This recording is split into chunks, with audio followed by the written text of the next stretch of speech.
Municipal కార్మికులకు PF డబ్బులు చెల్లించకుండా కార్మికులను మోసం చేస్తున్నారని, త్వరలో ఈ డబ్బులు చెల్లించని పక్షంలో మున్సిపల్ అధికారులపై క్రిమినల్ కేసులు పెడతామని ఏఐటీయూసీ తెలంగాణ రాష్ట్ర కార్యదర్శి విలాస్ హెచ్చరించారు.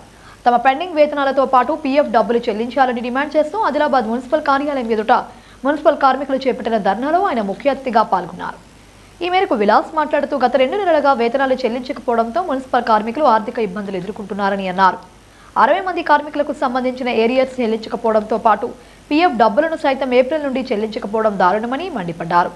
ఈ విషయంపై మున్సిపల్ కమిషనర్, చైర్మన్ త్వరగా స్పందించాలని, లేకుంటే ఏఐటీసీ ఆధ్వర్యంలో పెద్ద ఎత్తున ఆందోళన చేపడతామని హెచ్చరించారు.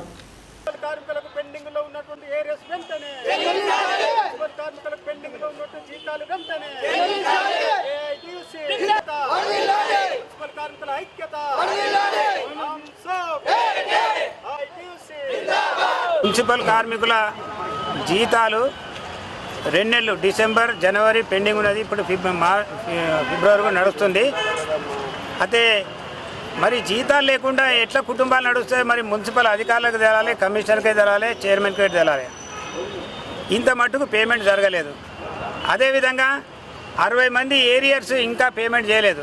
మిగతా జాలాలు అన్ని జాలాలు చేసిండ్రు. అట్లాగే పిఎఫ్కు సంబంధించిన డబ్బులు ఏప్రిల్ నుంచి ఇంత మట్టుకు పేమెంట్ చేయాలి, డిసెంబర్ పేమెంట్ చేసిన అంటుంది కమిషనర్. నాకు అర్థమవుతుంది. డిసెంబర్ పేమెంట్ ఎట్లా చేస్తుంది? ఏప్రిల్ నుంచి నవంబర్ పెండింగ్ ఉండి, అసలు పిఎఫ్ పెండింగ్ ఉంటే క్రిమినల్ కేసు అవుతుంది. రేపు పొద్దున మార్చి లోపట్లో పిఎఫ్ పెట్టకుంటే మేము పోలీస్ స్టేషన్లో కేసు పెడతాం, క్రిమినల్ కేసు పెడతాం వాళ్ళ మీద.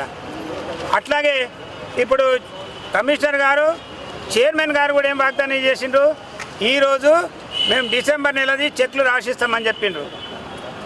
జనవరి లోపల, మార్చి లోపట్లో మన జనవరి తర్వాత ఈ పిఎఫ్ డబ్బులు కూడా మేము కడతామని చెప్పిండ్రు.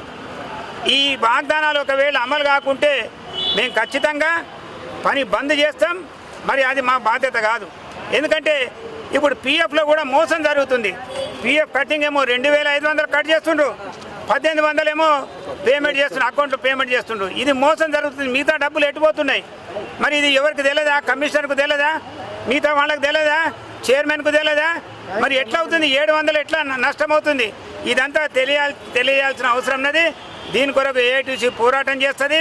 అదేవిధంగా ఫిబ్రవరి 16 ఎల్లుండి జాతీయ వ్యాప్త సమ్మెను మరి మున్సిపల్ కార్మికులందరూ విజయవంతం చేయాలని కోరుతూ ముగిస్తారు.